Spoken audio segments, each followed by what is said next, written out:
Does the curriculum of the school include the study of the Constitution and the rights of citizens in a democracy such as the Philippines? In cultural solidarity, are there subjects in the curriculum which cater to the special needs and heritage of various cultures?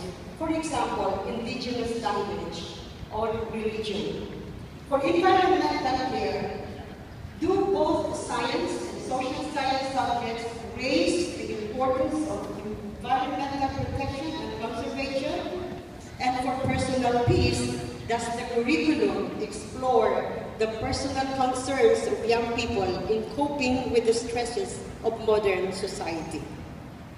For the administrators first. On militarization, for example, does the school participate in non-violent protests or prayer rallies for peace issues? And then